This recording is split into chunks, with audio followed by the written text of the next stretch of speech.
അല്ല, ഇതിന് ആധികാരികമായി ഇതിന്റെ വിവരങ്ങൾ ശേഖരിക്കേണ്ടത് സ്വാഭാവികമായും നഗരസഭയോ അല്ലെങ്കിൽ റെയിൽവേയോ ഒക്കെ ആണല്ലോ ഇതിന്റെ ആധികാരിക സ്വഭാവം പറയേണ്ടത്. അല്ല, അതെ ഞാൻ പറഞ്ഞത്.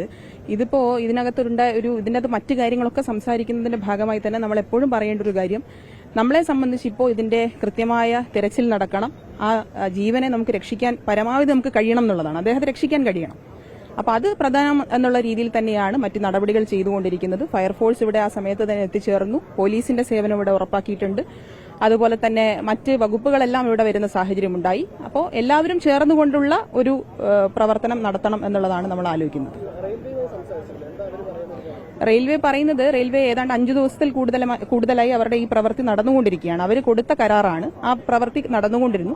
പക്ഷെ ഇന്ന് വർക്ക് ശരിക്കും പറഞ്ഞാൽ ഷെഡ്യൂൾ ചെയ്തിരുന്നില്ല എന്നതാണ് റെയിൽവേയുടെ സ്റ്റേറ്റ്മെന്റ്. പക്ഷെ അവര് മഴയുണ്ടായതുകൊണ്ട് തന്നെ നേരത്തെ പറഞ്ഞിരുന്നു, ഇന്ന് വർക്ക് ചെയ്യേണ്ടതില്ല എന്ന് പറഞ്ഞിരുന്നു എന്നതാണ് റെയിൽവേയുടെ സ്റ്റേറ്റ്മെന്റ്. അതിന്റെ കൂടുതൽ കാര്യങ്ങൾ നമ്മൾ മനസ്സിലാക്കണം. 3 തൊഴിലാളികൾ ഇറങ്ങി, 2 പേർ തിരിച്ചു കയറി എന്നും ഒരാളെ കാണുന്നില്ല എന്നതാണ് റെയിൽവേയുടെ ഭാഗത്തുനിന്ന് നമുക്ക് കിട്ടിയിട്ടുള്ള ഒരു വിശദീകരണം എന്ന് പറയുന്നത്.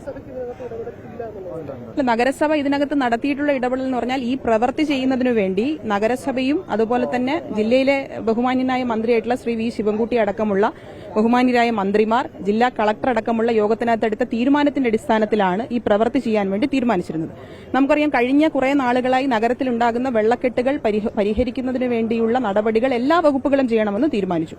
അതിന്റെ അടിസ്ഥാനത്തിൽ റെയിൽവേയുടെ ചുമതലയിൽ വരുന്ന ഒരു പ്രവൃത്തിയാണിത്.